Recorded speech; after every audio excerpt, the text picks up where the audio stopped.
Good evening everyone, and thank you very much for joining for this caving talk on the North York Moors. The North York Moors isn't an area that's very well known for caving, particularly when set alongside the likes of the Yorkshire Dales. Hopefully, over the next hour, I can change your impression of that.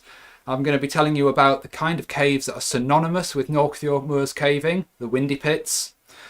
We'll talk a bit about some of the abandoned phreatic caves that you might find across the area, and some of the active caves, including the discovery of the first active cave in the 1980s, and then the subsequent discovery of Excalibur Pot and Jenga Pot, and some of the extensions that we've made to Jenga Pot last year.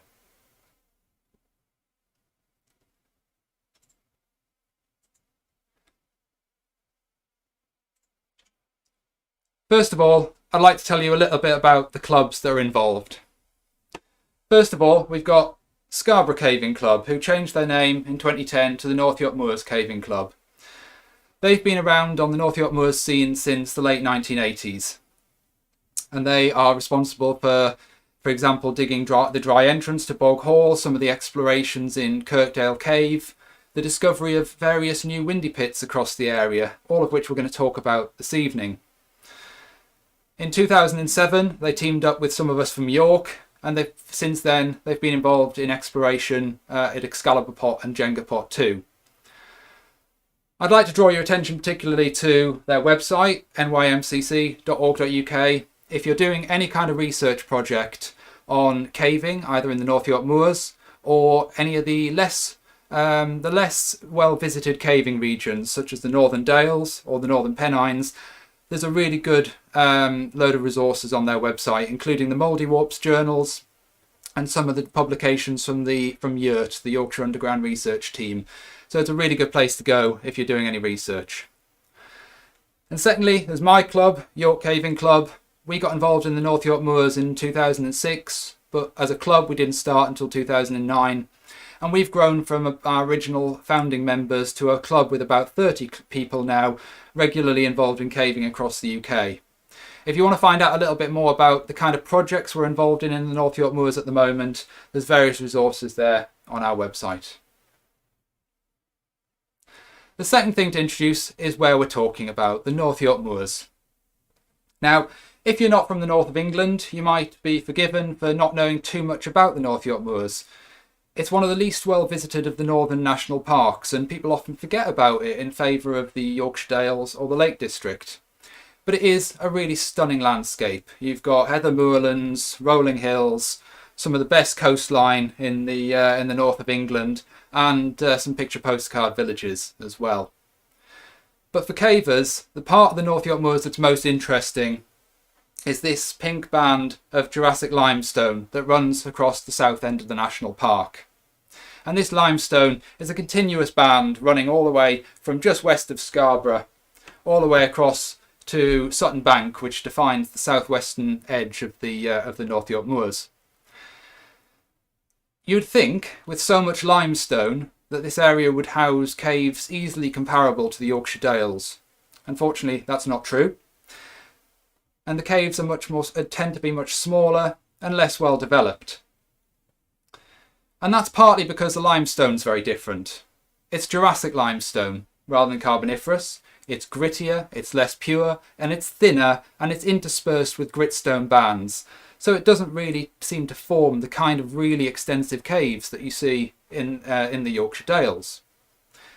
But we have found some, and that's partly going to be what we're going to be talking about tonight. The kind of caves that the North York Moors was always best known for are called Windypits, and that's a very different type of cave. They are not formed by water. Windypits are formed essentially where land slippage on the side of a valley, the land slips down the valley and opens up a deep underground fissure, in some cases 30 or 40 metres deep, and as we'll see in a moment, quite extensive. Some of the most extensive Windypits in the North York Moors are found in Duncan Park, just to the west of Helmsley over there.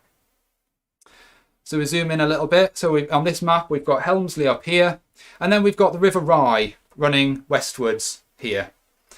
And on the south end of the River Rye we've got an assortment of very well-known Windypits, some of the most extensive in the area: Bucklands, Antofts, Slipgill and Ashbury. And these windy pits aren't just well known to us, they've been well known to people for many, many thousands of years. And actually they've yielded quite a significant amount of late Neolithic, early Bronze Age archaeology. And these windy pits are really fun places. They're really great caves, even though they're not water-formed. And they're much more complicated than you might expect. This is Antof's Windy Pit in the far picture, a classic rift entrance on the slope down to the valley towards the River Rye. And once you get underground, these are the sort of passages you're most likely to encounter. You can very clearly see where those two walls would have once fitted together, and the land slippage has opened up that rift.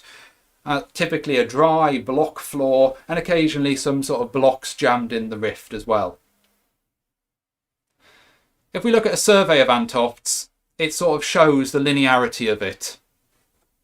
We can see the entrance down here in this sort of semi-parallel rift quickly joins this main rift running all the way up there. Quite a linear main fissure.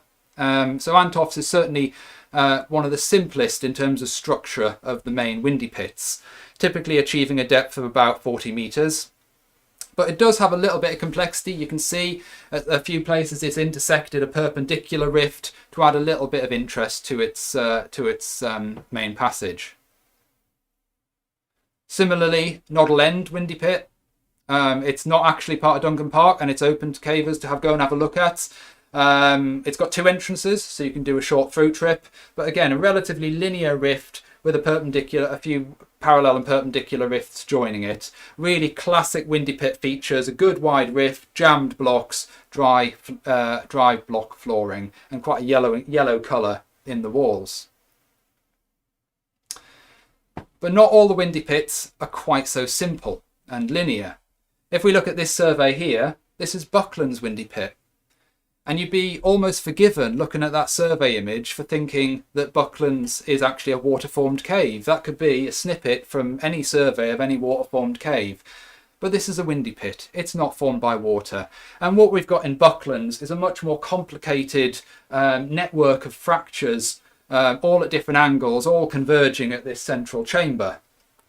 Now with Buckland's Windy Pit, the National Park commissioned a more detailed survey of this about 10 years ago.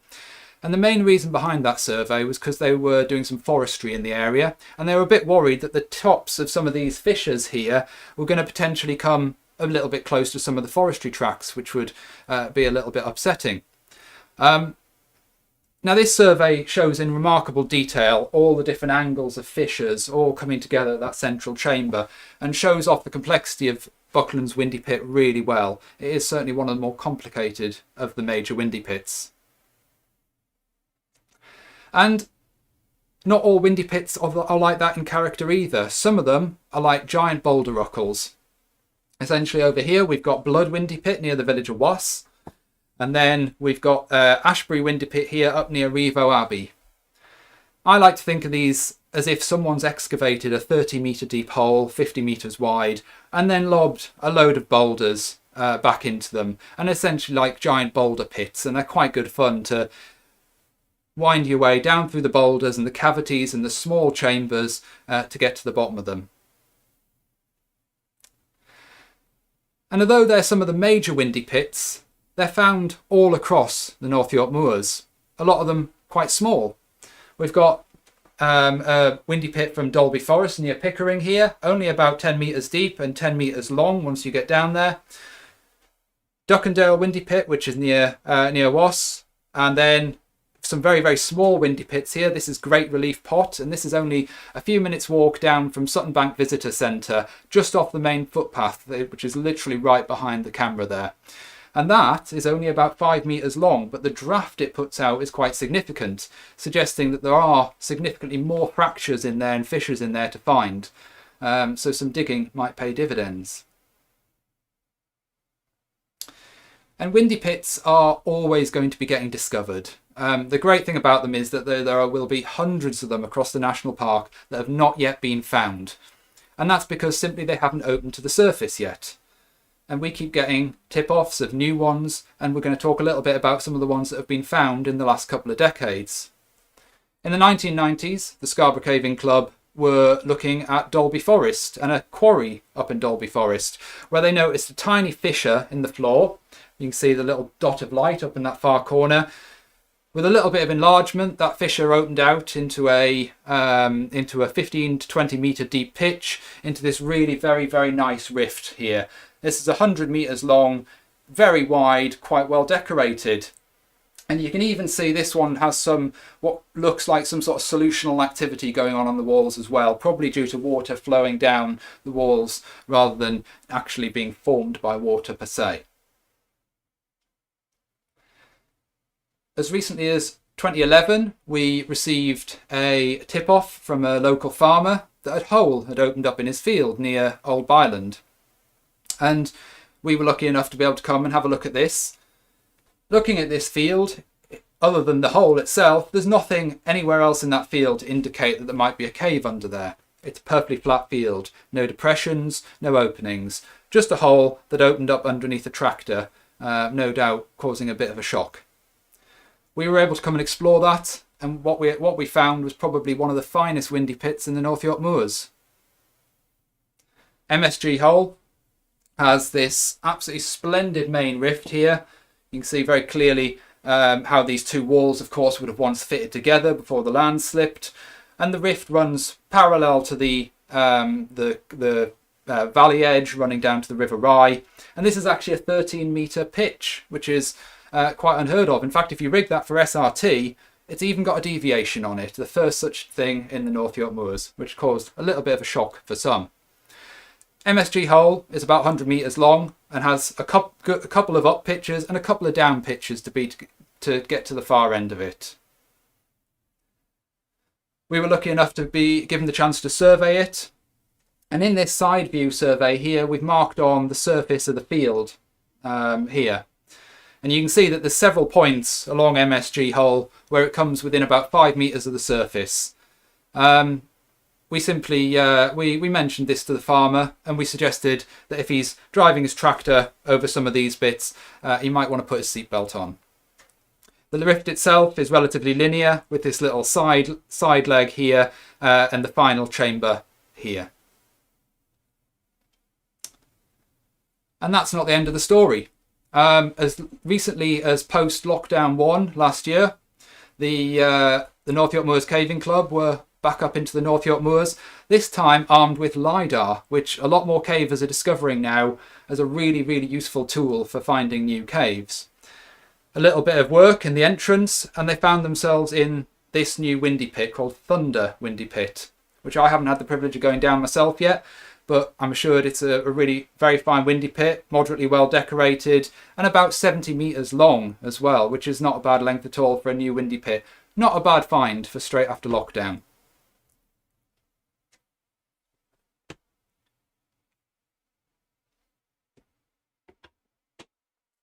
So we've talked a lot about windy pits, and remember, these are caves that are not formed by water.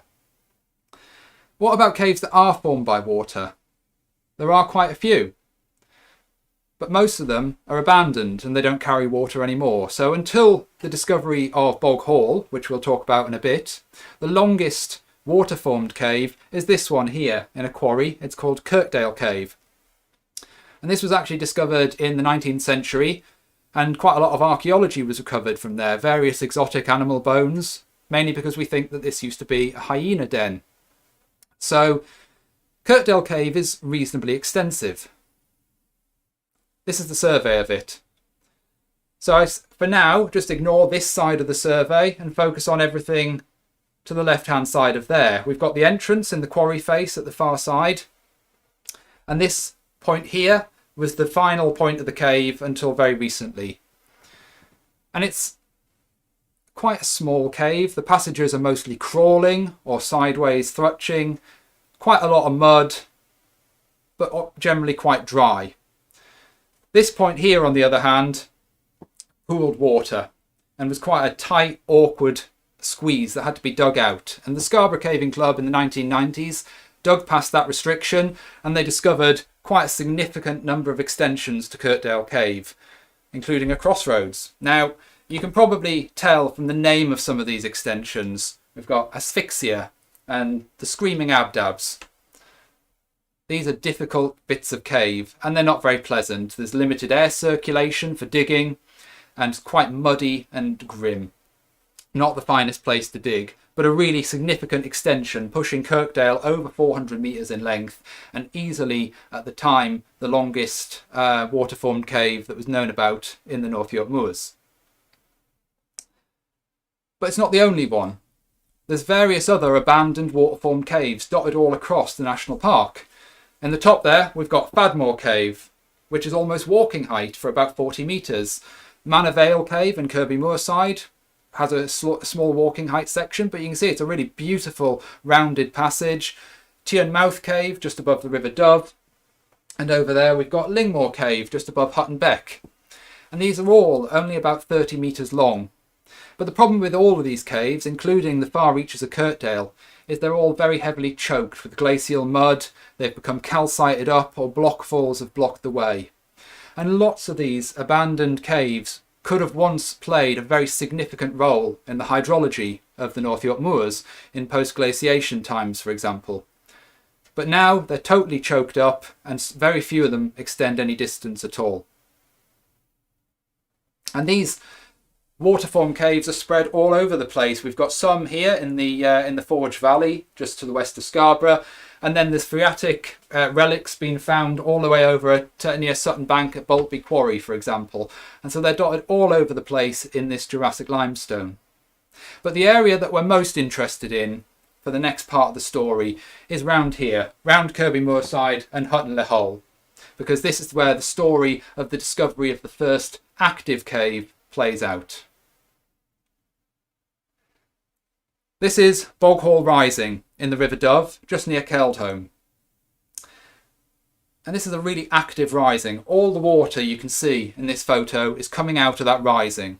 If we look upstream from there, the river is dry. This is all just pooled water from the resurgence exit. So the river there, in dry conditions upstream of the resurgence, carries no water, and all that water is coming out of the entrance. I think it's fair to say that if this had been in the Yorkshire Dales, it would have been dived decades earlier. But it wasn't until, I think it was 1980, that divers from the Cave Diving Group came to have a look at this. Shackleton and Griffiths dived the first sump, getting to an air bell after about 8 or 9 metres. The year after, Richard Wilsden and Neil Hannon of the Scunthorpe Caving Club, this is Richard here, made the next dive, and they got past that air bell through sump 2, another 9 or 10 metres dive, and they emerged into Bog Hall Cave, an absolute pivotal discovery for the area, the first active cave to be found in the North York Moors. And this is the sump chamber. The sump to the surface is here, but going that way we head off into the upstream, into the river passage of Bog Hall. It's a really, really nice bit of passage. Very wet. You want to wear a wetsuit for this trip. Water comes up to here at this point, but it's a really nice bit of cave. And we can follow this passage upstream for about 20 metres. And then we hit our first obstacle. This is the duck, and at this point the ceiling drops down close to the water, so it's quite low airspace, and we hit this partially submerged block here. Now there's two ways to get past this. You can either squeeze over the top, which involves almost like a Superman dive over the top of it straight into the water. You have to be quite agile to be able to do that. I can just fit over the top of that block in 5mm neoprene, and then it's a significant struggle. I think most people will tell you that the easiest way is to hold your breath and to duck underneath. And from there, the cave starts to get quite interesting. The next section of Bog Hall Cave is called the Drain. Now this looks horrible, but believe me, it's not. It's really quite spacious below the water. The passage is actually triangular shaped, and it's that top little bit where you've got 10 or 20 centimetres of airspace, but loads of space below the water for your body. So you can actually feed yourself feet first along this passage and float along in relative serenity. And that bit of cave lasts about 10 metres. Until you break out into the main river passage again. And this is a really, really fine bit of river passage for about 40 or 50 metres, varying from walking height to stooping height, and typically up to 5 metres wide. A really, really beautiful bit of cave.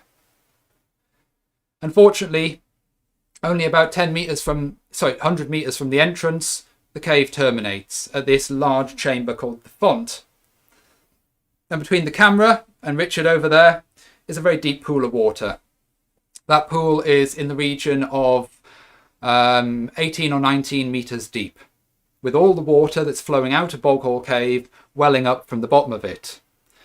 Naturally, a sump like that receives quite a lot of attention, and various people over the years have dived it to try and figure out where that water's coming from and what's at the bottom of that sump.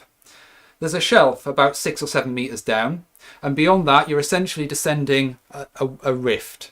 The problem is, the lower you go, the narrower it gets, and the greater the upwelling force of the water. And actually getting down this sump against the upwelling force of the water is pretty tricky. And to top it all off, you're being continuously bombarded by organic debris flushed up from below, sometimes in higher flow conditions, even pebbles shoved up from below.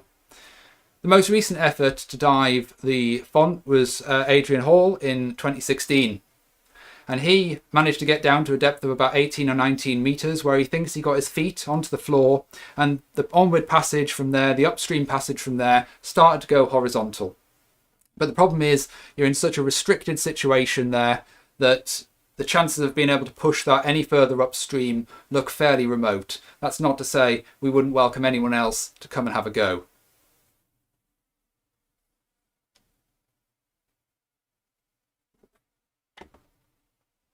Diving at Bog Hall doesn't quite finish there. One of the divers from our club, this is Ian Dawson, he's a very experienced diver, and he started caving with us about 4 years ago, and he volunteered to go and survey the entrance sumps of Bog Hall because no one had ever actually surveyed them. This also provided a very good opportunity to get some diving practice in, which, as we'll see later, turned out to be rather useful because we were about to discover some very good new sumps. Bog Hall is an interesting place in many ways, particularly this reason here. These are otter prints, and during my first several trips into Bog Hall, I always saw signs of these otter prints on the mud banks, and occasionally you'd see other signs of otters being there that were somewhat less pleasant. But all the time going there, we never actually saw the otter. You wouldn't want to meet it coming the other way in some of those narrow passages after all. But I think it was in 2014 or 2015 that we were on a trip and we were sat in the sump pool at the font, and all of a sudden the otter came out from behind a rock, swam across the sump pool in front of us and swam back quite undisturbed by our presence. And that was a real privilege to see. If anyone's fancying a trip to Bog Hall, it really is quite a nice short trip. You'll be only underground for about an hour, so you'll be at the pub in time for lunch. You really do need a 5mm wetsuit, a hood is useful, and you want a hand line or a ladder for the entrance. There's a description on our website and the CNCC website, and a survey on our website as well. So, we've talked a lot about the caves that have been known about for a very long time, the Windypits, and a lot of the new discoveries that the Scarborough Caving Club, later to become the North York Moors Caving Club, made during the 1980s and the 1990s. And this, in 2003, culminated in the publication of this guidebook by Jerry Gibbs and Rick Stewart, Moorland Caver. And this is the first ever caving guidebook to the North York Moors. And it's quite an inspirational read. It certainly was for us. We got hold of our copy, I think, in 2005, and we thought, as the North York Moors was so close, let's go up there a few weekends and see if we can extend some of these caves that the authors had proclaimed could warrant some digging activity. So here we are, 2006, about to have a go at digging Manor Vale. We've got all the gear, but frankly no idea. We didn't have a clue what we were doing. We just got the tools and we thought, let's give it a go, let's learn on the job. Turns out the Scarborough Caving Club had dug here some years earlier. We didn't stand a chance of making any significant extensions at this point, but it was a really good experience. But most importantly, while we were visiting all the local caves, we chanced upon some of the Scarborough Caving Club members, and they told us about somewhere that would be much more interesting to dig. So we'll turn our attention back to Bog Hall and the later discoveries. So this is an area map showing the village of Kirby Moorside down there. And we've got two valleys in this image. We've got the valley of the River Dove here, and we've got the valley of Hutton Beck here. And we've got Bog Hall Cave resurging into the River Dove. Now, the majority of the water coming out of Bog Hall Cave comes from the River Dove itself. In dry weather, the River Dove sinks entirely at these upstream sinks, and hence why we saw earlier the river being dry upstream of the resurgence. And that takes a subterranean course to Bog Hall. Unfortunately, those sinks are only about 4 or 5 metres higher in altitude than the resurgence, which doesn't give an awful lot of potential for dry cave to form. Nonetheless, various divers have had a go at the submerged river passage of the River Dove over the years, and particularly in more recent times, Dave Ryle and Scoff several years ago, and they made really good progress discovering over 100 metres of sumped passage, some of it quite spacious, and one of those sumps actually continuing in open sump further downstream. The turnaround was purely down to the level of air. So there is more discovery to happen there, but very unlikely to get any dry cave. The really surprising thing about the water coming out of Bog Hall Cave is that 10 to 20% of it is not coming from the River Dove, it's coming from these sinks here in Hutton Beck. So if we focus on these, Hutton Beck is, like the River Dove, dry downstream of its upmost sink in low water conditions. All the water vanishes underground here. But in flood, it overflows that and makes it down to this middle sink and then this downstream sink and then carries on down the valley. The thing about these sinks is that they are about 40 metres higher in altitude than Bog Hall Rising. And that's what you want to hear if you want the dry cave. So there was a real potential to find some significant dry cave in this area. The Scarborough Caving Club, of course, already knew that. And they'd spent quite some time in the 1990s and early noughties digging, particularly at this sink here, which was what was to end up becoming Excalibur Pot. And they dug down, and on several occasions they achieved a really good, encouraging looking dig with voids and drafts. But the problem is when Hutton Beck floods, it does so ferociously. And within a matter of hours of flooding, any evidence that you ever had a dig there has gone, as the walls of it have collapsed in, it's been filled in by debris getting washed downstream, and you turn up the next week and it's as if you'd never been there the week before. And after a few failed efforts of digging due to the flooding of the beck, they stopped work. However, when we met them in 2006, they said, this is where you want to dig. And so we arranged some dates, and in 2007, as a joint team, we got back there and we set to work.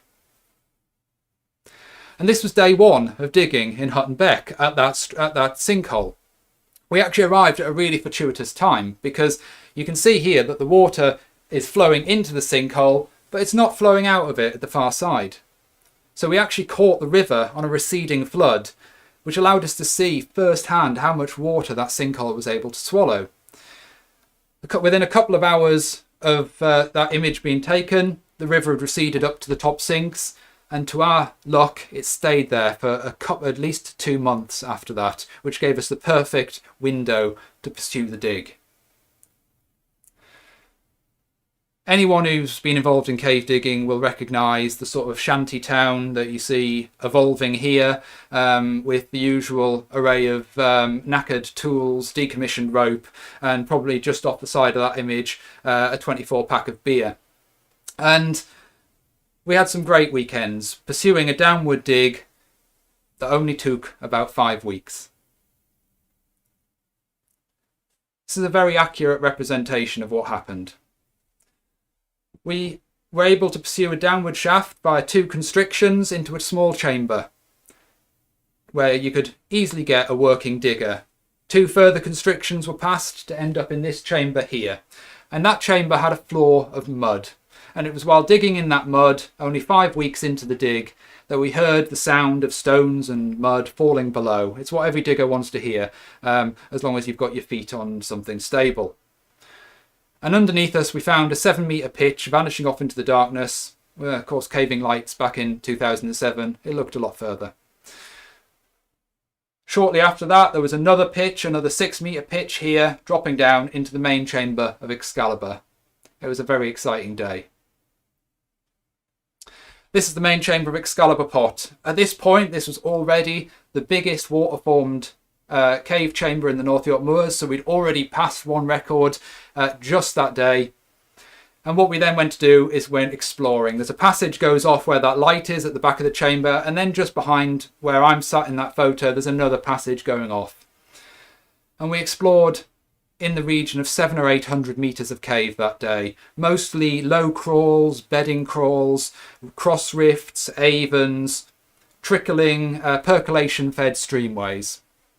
But what we didn't find was what we were really down there looking for, and that was the underground streamway of Hutton Beck. We knew it had to be down there. There had to be a main drain to this cave. And it took 3 or 4 weeks of exploring before eventually some of the North York Moors Caving Club folk pushed through a cobble-choked bedding, and all of a sudden, beyond it, the cave got much bigger. They found themselves in a sizable chamber with this Vados passage leading off. And at the end of that, after 60, 70 metres of meandering in that passage there, they got to where it widened out even more. And in the distance, you could hear the roar of water. And that's, of course, what every caver wants to hear when you're searching for a new river cave. A short distance onwards, 50 or 60 metres onwards, we got to this balcony up here. And we were able to drop a ladder and descend that into the main streamway of Excalibur Pot, carrying all the water from Hutton Beck. And this was a really great bit of streamway, about 250 metres long, with long cascading sections upstream and long meandering walking sections going downstream. A really splendid bit of passage, and as you'll see from the next photos, really well decorated indeed. This is the Holy Grail flowstone. Really stunning wall of calcite, the iconic image of Excalibur Pot now, I think. It wasn't long until we realised the winter floods were on their way, and of course we had to do something about that entrance if we actually wanted this cave to be preserved and to stay accessible. So we used quite a lot of the rock that we hauled out. We built up this cemented walling, and we did that just in time because the week after that was built, Hutton Beck flooded. And when Hutton Beck floods, it really floods. That's a 2-metre high wall of water rushing past that entrance. And despite that, that entrance has stood firm. We haven't even had to repoint it yet in the 14 years that it's been around. And even more astonishingly, it is possible to go down the cave when it's like that. I would strongly advise against it. You're basically feeling your way through a torrent of water all the way down the entrance series, and you really need to know the cave very well to do that. But it's surprising how watertight that entrance actually is. The amount of water going underground probably not much different to what was going underground before we even dug. So with all the exploration done, the upstream streamway had pretty much terminated near the sinks, the downstream streamway terminated at a boulder choke, and we think we'd explored everything. So we decided to do some surveying. So this is an overhead image of the area with this field here containing the dry stream bed of Hutton Beck. And if we overlay the survey of Excalibur onto that, we can see here the entrance here, this sink. Down the far side, on the left side of that map, is the main streamway passage with the water at the top end coming in from the upstream sinks, and at the far bottom end vanishing into a boulder choke. But so despite how brilliant that streamway was, it wasn't that area of the cave that really captivated our imagination. It was this branch of the cave following down the valley. And this is a really unpleasant section of cave. The name gives that all away. It's low, flat out, grovelling, sharp and difficult and wet. It's not a very nice passage at all. But it's a really interesting passage because it carries a lot of water. You've got percolation inlets up here that feed water into here. You've got another percolation inlet here bringing in quite a significant stream. And then, of course, you've got, I said there were downstream sinks of Huttenbeck down here, of course, bringing a lot of water into this big area of unknown. So an awful lot of water vanishing into that area.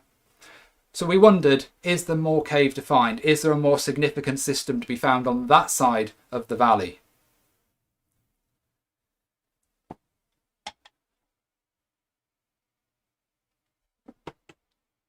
It's not surprising that it took us less than a year from the discovery of Excalibur to sink the first spade into the downstream sink. Here we are, about 5 metres offset from the river, and this dig quickly evolved, and this dig became known as Jenga Pot. Now, within the first year, we got down to a depth of about 13 or 14 metres. But then we took various wrong turns. We dug down various rifts that turned out to be dead ends or no-hopers, and we spent years pursuing various dead ends. Despite this, it always drafted, so we knew there was something to find down there. We weren't as lucky as we were at Excalibur. Excalibur took 5 weeks to break through. Jenga took 5 years. In fact, in 2011, we actually had the best part of a year away from it because we got so disheartened. We went and pursued a few less hopeful digs, and then we came back to Excalibur, to Jenga, for one last go at one last rift that we knew we hadn't yet pushed. And of course that turned out to be the rift that led to a breakthrough. We mined down that rift for another several metres and we got into horizontal cave. This is Richard Wilsden here pushing into that horizontal cave for the first time through this awkward crawl. Just behind him and in front of him is a really grim section of cave called the Slops, which is very wet, very miserable. But only about 25 metres of passage like that, and it rose up a bank into much more spacious dry cave. We surveyed Jenga Pot, the entrance of it is down here, and then this is the survey that we were able to create. 2 key features. First of all, a sump at the southern end. We're going to come on to that more later.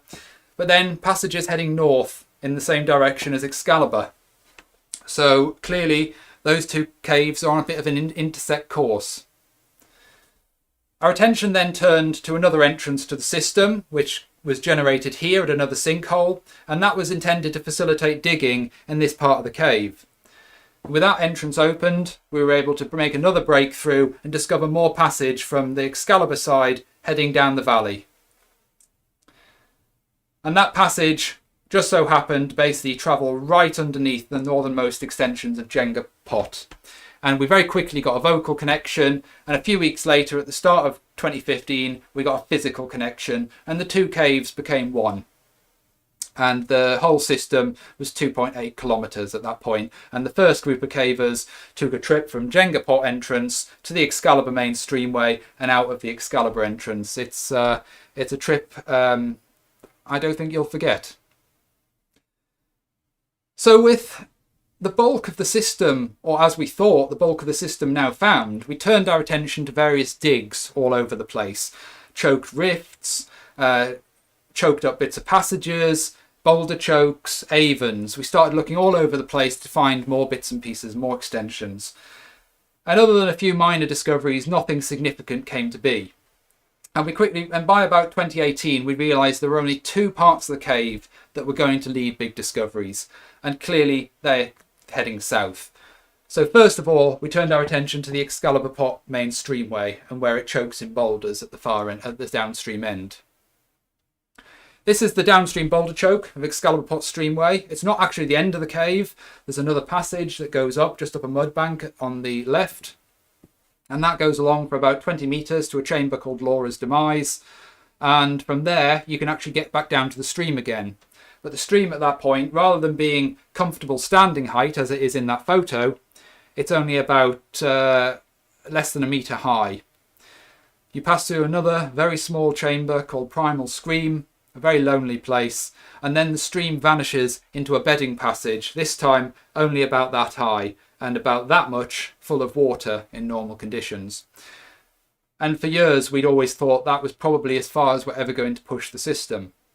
But 2018 provided a good opportunity. It was the lowest, it was a very, very hot and dry summer, and it's the lowest water levels we've ever seen in Huttenbeck in all the times we've been digging there.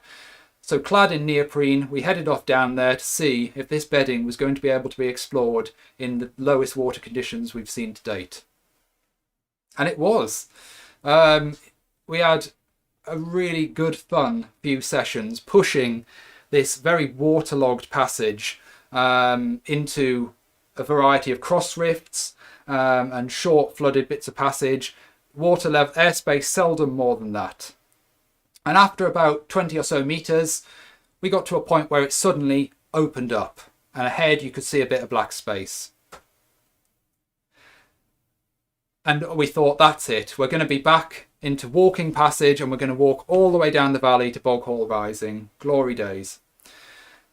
Unfortunately, it turned out not to be true, and that chamber was basically a dead end, and all the water was vanishing into an elongated letterbox, only 10 centimetres high and well below the water level. Very much the end of the game in terms of exploring the downstream reaches of the Excalibur Streamway, at least for now. So our attention turned to one final bit of the cave, the downstream sump. Well, not really downstream because it's a static sump, so it doesn't have water flowing into it in normal conditions, but the sump at the southern end of Jenga Pot. We'd actually visited this sump, of course, on the day we broke through to Jenga, and we were not too inspired by the way it looked. A fairly uninviting, miserable looking sump. But a few of our guys had put some neoprene on, and they went into it, and they were able to feel around with their feet under the water, and they were able to confirm that at the far end of the sump there was actually a passage carrying on probably about a metre below the water level, but reasonably spacious. So that gave us some hope. Not long after that, we decided to pump it out. We identified a rift 60 or 70 metres back up the passage that seemed to take flood water, and we were able to set up a generator on the surface, run about 100 metres of cable down through the cave, put an electric foul water pump into there, and pump the water 60 or 70 metres back to this rift. And this worked surprisingly well. And within a couple of weeks of work, we were able to drain that sump. It still wasn't very pleasant going. It was still very wet, very muddy, but we were able to push through it. And at the far end of it, there's a little bit where you've got to put your head sideways into the water, and then you pop up and there's a big load of black space above you to climb up into. And this very large cross rift chamber provided some respite, and we thought, this is going to be it. We're going to climb up this mud bank and carry on down the valley. We've really got to stop thinking this. Sadly, it wasn't to be, and this turned out just to be a chamber between two sumps. No sooner did you come up this mud bank, down the other side, we were confronted with another sump. This is sump 2. This actually had some airspace, and Richard here was able to venture into it, initially crawling, enlarging to stooping height, and even at standing up at one point up to his neck in water for about 10 metres, but with no way on. But with a little bit of feeling around with his feet, he was able to identify there was a possible way on, but it was easily 1.5 metres, even 2 metres below the water level.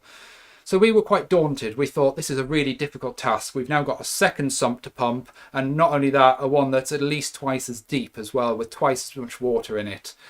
And in 2015, we decided, with so much going on elsewhere in the system, we'd put this one on hold for a bit. But come 2019, and we suddenly ran out of other things to do. And all of a sudden, sump 2 looked like an appealing prospect. We repumped sump 1, and we went back down with a second pump and a more powerful generator. And we got that second pump quickly installed into the sump. Sump 2 pumping into sump 1 pumping out. And this is sat in sump 2. The water level originally would have been up and over his head. So it's a really significant amount of water we pumped out of that.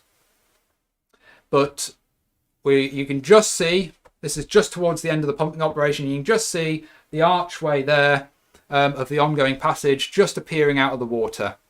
And with a little bit more lowering of the water than that, we were able to push on along that passage for about 4 metres until we were confronted with another mud bank rising up into the darkness. And once again we thought, this is it, we're going to walk off down the valley. And this time there was actually a passage. Not a very big passage, but it was a definite passage. Sure enough, crawling along that, about 15 metres later, we encountered sump 3. And our hearts sank a little bit. We really thought we were in it, onto something good there. And we suddenly thought, how are we going to deal with this? Another sump. It was getting towards the end of 2019 at that point, and the winter floods were imminent. You can't get into these sumps and into the cave when it's flooding. So we declared an end to the year. And we said what we'll do is we'll think about this over winter, and we'll come back as soon as the winter flooding recedes, and we'll give this sump 3 a shot. And we had all sorts of strategies to potentially dig it all the way back to drain sump 3 into sump 2, and also to potentially pump it. But of course, returning in 2020 didn't happen quite as quickly as we thought. And as soon as the first lockdown was over in June, we got back and we decided to take with us another pump. We set up pump 3 in sump 3. This pumped all the way back to sump 1, and then sump 1 pumped out. And we were getting quite good at this by this point, and despite the immense amount of tadgery in all the electrics, it actually worked. And within 3 weeks of work, we'd actually managed to lower the water level, and again you can see the arched passage of the ongoing cave continuing into the distance. Once again, it was like swimming through liquid porridge. It was desperately unpleasant, but thankfully it was only about 4 meters long. And once again, on the other side of this sump, we hit a mud bank, rising up into the darkness. Now we thought, right, we're not going to be tricked this time. Let's not go with any aspirations here. Sump 4 is going to be just around the corner. And there was only 3 of us in the cave that day. We were operating with reduced numbers. And so we all went through to see what was there. And we couldn't believe it when we found ourselves stood in a big passage like this with flowstones, some straws, clean washed cobbled floor, really beautiful bit of cave that we were able to walk along unobstructed for 40 or 50 meters. At about 40, 50 meters along it, we decided, hey, we've come quite far enough. We need to turn around, head out, tell everyone what we found, and next week we'll come down here with anyone who wants to join us and enjoy whatever lies ahead. We had no idea what would lie ahead. Probably so. We kept thinking probably sump 4. We came back the following week with a few more people, and we decided to push on further down that passage. And contrary to what we expected, this passage didn't suddenly end. Every corner we went round, it carried on to the distance through block chambers, low crawls, avens, and a few boulder chokes as well. And this carried on for, we think, around about 200 to 250 meters. We just couldn't believe it. Every corner we went round, you could see off into the distance. This sort of thing doesn't usually happen in the North York Moors. This was a real treat. After about 200 meters to 250 meters, just when we thought it was starting to get a little bit smaller and we saw the signs of the wet mud starting to appear around the side of the passage, and we thought, we're coming towards the sump. And we see a bit of water in the distance and we think this is it, the sump, it's the end of the day. But it wasn't. We hit a T-junction with a stream coming in from the left and flowing downstream to the right towards the camera. So the way back out of the cave is just behind John here. And we couldn't believe it. Upstream was very, very low airspace. We'll come back to that in a little bit. But downstream, the passage carried on in really, really nice proportions. Some good-sized chambers and avens and rifts following the water downstream. And then it enters this really nice shaped passage here with this beautiful, gently arched roof. Very nice, very photogenic bit of passage there. About 60 meters from where we meet the stream, we hit another big junction, and the junction is actually just behind where Ian's standing in that photo. There's the way we've come in on the right, and then the other way on the left. But the way that the camera is in the downstream direction, and we followed this as walking height passage for another 70 or 80 meters until we hit the true downstream sump. And to be honest, we were kind of quite relieved to meet it at that point. We then returned around and came back to this junction, and we went up the other branch. That was a dry passage, although there was a lot of evidence of flood debris, so we wouldn't want to be in there if the rivers were flooding. And we followed that for about 70 or 80 meters to the point where it degenerated into some canals, and it was basically necessary to lie flat out in water and propel yourself along in the water. And we suddenly realised that we'd been down here a couple of hours. We were through 3 sumps. It had just started to rain just as we headed underground, and as much as we knew the water levels were so low it couldn't possibly flood, these things start to go round and round in your mind when you feel so far from home. And we thought, hey, let's leave this very flood-prone looking passage, let's come out, give it a week, and come back afresh, which we did. We knew we had to get this cave surveyed pretty quick. We really wanted to be able to get it all these new extensions surveyed before the first winter flood. Now, sometimes you get lucky with winter floods. Sometimes the first one doesn't come till the end of October or even into November. We weren't very lucky. We got our first winter flood at the start of September, and the sumps refilled, and there's no point in trying to repump them at that point because it's weeks and weeks and weeks of work, and the likelihood of it flooding again in that time were pretty high. So we've only managed to survey a portion of the new extensions, but we'll show you that survey anyway, and we'll show you our best guess at everything else. So all the passages in red on this are accurately surveyed passages. The passages in yellow are entirely guesswork. These passages up here are the original passages of Jenga. And we've got sumps 1, 2 and 3 down here. And then the new passage, Pandemic Passage, it had to be, didn't it? Continuing down the valley. That was our first surprise. We'd heard stories about a hole having once opened up in this field here from the landowner, quite a deep hole. And we took that to expect that there could be some cave under there. And we fully expected this passage to be heading under this field. So first of all, it headed further west than we expected. The second big surprise was where the streamway that we joined came from. So the streamway that we met down here, and that streamway is actually coming in from the south. We hadn't expected that. We'd expected it to be coming in from one of the percolation inlets in Jenga, running parallel down the valley. And Ian Dawson's actually been and dived that streamway. It's a relatively small passage, but not restrictive. And he's dived about 20 metres into it, and the sump's still carrying on. That was just his turnaround point for that day, and it continues to head southbound. So where that water's coming from, we don't know, but either way, there's a sump there awaiting exploration. Continuing onwards, the passage turned more westwards and reached the next junction there, and then the stream flows south, ending at sump 5. Sump 5 is spacious. It's you can get into it. It comes up to about here on you, and you can kick your feet about up and down in the ongoing passage. So again, that's another really good diving project for this year, if we're allowed. The really interesting thing, and the slightly disheartening thing, is that this end to the cave down here is underneath that field. But it's not just underneath that field, but it's underneath some depressions in that field. So it's more or less traversed all the way through from the Hutton Beck Valley to the River Dove Valley, firstly. So we've nearly got a valley-to-valley system. But also it's very close to the water from the Bog Hall sinks, which comes in over there and flows down the west side of that field. But also the fact that that sump is underneath these depressions, and we'd always assumed these depressions might just be an old quarry for stone for a track or a wall. Turns out these depressions might actually be some of the very few shake holes in the North York Moors, and we ignored them, which is a bit embarrassing. Never mind, you learn. Going back to the junction and following the other dry branch westwards, the end of the red is where the canals start, and unfortunately we never got to survey beyond that point.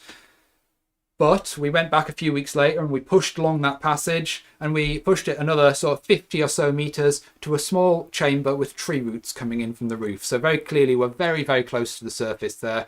And another entrance in that side of the valley is of course inevitable. It simply isn't feasible to keep having to maintain these sumps open to be able to get to these new extensions of the cave. A couple of weeks into the exploration, we dug an incoming inlet on the right. And this was a really muddy inlet. And we pushed up it, but it rapidly enlarged into quite a spacious passage, about 4 or 5 metres wide, typically a metre tall, and beautifully scalloped, and a lot of flood debris and drafting as well. And this was really exciting. And we followed this passage north. We called this passage the second wave. And we followed this passage north for about 100 metres until all of a sudden it passed underneath a very strongly drafting high avon. And then we hit a downward slope going down to water. And initially we thought, oh, water, that's it. Sump. Turns out this water was a streamway, quite a big streamway, flowing from right to left. And we immediately knew what we'd found. From the volume of water in there, we immediately knew we'd found the Excalibur Pot streamway again. So at the top of that survey, that little yellow passage at the very top up there, that's the far extensions of the Excalibur Pot streamway. That water comes down and into the new streamway that we just found in Jenga. That streamway can be explored upstream for about 20 metres and downstream for about 50 metres, both ending at very spacious sumps with relatively easy diving prospects and potentially quite spacious passage carrying on. And that, unfortunately, is where we had to leave it for 2020.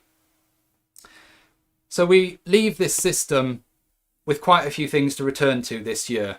First of all, we've got 4 sumps. So hopefully Ian and a few other people are keen to get involved in diving those sumps. There's almost certainly going to be some quite significant extensions to be found. On top of that, almost certainly we need to look at an entrance in that side of the valley, because keeping these sumps open isn't sustainable. And of course, we need to finish the surveying, because we need to know exactly where these passages go. Until we get the survey finished, we don't know where to dig to find another entrance. So there's almost certainly loads to be keeping us busy with. We think these new extensions total in the region of 1 kilometre. So just to finish up, what about the prospects of active cave elsewhere in the North York Moors, not part of the Jenga Excalibur system? This is a dig we've got going on about a mile west of Excalibur called the Glass Trap. And this is quite high up on the limestone. In fact, it's actually slightly above the limestone. We have to mine down about 5 metres, to get into the limestone layer. The stream that flows off the nearby field, which is essentially a flood drain, flows into here, and this has the capacity to sink a very large amount of water, indeed, without backing up. We've mined down about 13 or 14 metres in Glass Trap, and we're into solid limestone with little phreatic tubules heading off in all sorts of different directions and drafts coming and going with no clarity as to exactly where they're coming from. We lost inspiration with this, obviously, and other things have since taken priority, but this is a dig we're going to keep returning to. But any water sinking here is probably just going to resurge into the River Dove somewhere anyway, so it's not that far from the Jenga Excalibur system. A similar distance to the east, we've got a dig here called Mutton Butty, which is conveniently situated between these two fields. The farmer's been very supportive of us in having a go here. It's essentially an abandoned sink, and you can see a water fluted shaft down there that we've dug out. Now, this is a long shot as digs go, but it is very high up on the limestone. It clearly has once sunk an awful lot of water, so that's going to keep us busy for a little while. But what about even further afield? There's loads of rivers that sink as they flow down south across the North York Moors, and as soon as they hit the limestone, they vanish off underground. Most of these sink with relatively little vertical range between the sinks and the resurgence. So again, we're not looking at high prospects for dry cave. One location that's slightly different is here. This pond here is called Keld Head, and this is just a few miles west of Pickering, quite several miles from the Excalibur system. Now, this pond has a very substantial stream flowing off it, but no stream coming in, and all the water from that pond is rising up through cobbles in the bottom of the pond, more of a lake really.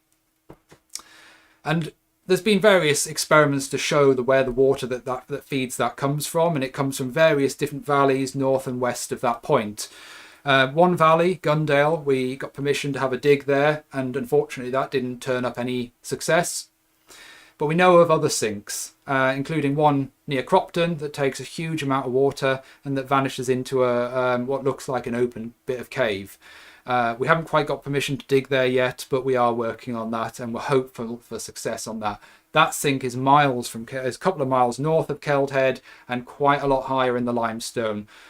I have no doubt that there are other significant active systems to be found in the North York Moors. I think, as someone on UK Caving said recently, this is an area that is very far from being played out. So there's enough to keep us busy, certainly for a very, very long time indeed. I'd like to say thank you very much for listening. I hope I've managed to entertain you a little bit for the last hour. If you want to know any more about what we're up to, or if you want to get involved, get in touch with us via our website. And if you want to see a little bit about what caving in Excalibur Pot or Bog Hall are like, there's a couple of videos on our YouTube channel. There's an Excalibur Pot walkthrough video and a Bog Hall walkthrough video, more of a swim through really, that make for some quite interesting reading. If you need to know any more information, you can download our journals and the surveys for free from our website, and feel free to ask us any questions. Finally, just to say that we're very appreciative to the landowner of Excalibur and Jenga. They've been most supportive over the years, and particularly our local caving pub, the Crown at Huttonley Hull, which I can strongly recommend, and also to the people who've taken all the very good photos that have been used in this, so particularly John Dale, Gary Douthwaite, but several others as well, for allowing these photos to be used for this presentation. Thank you very much, and good night.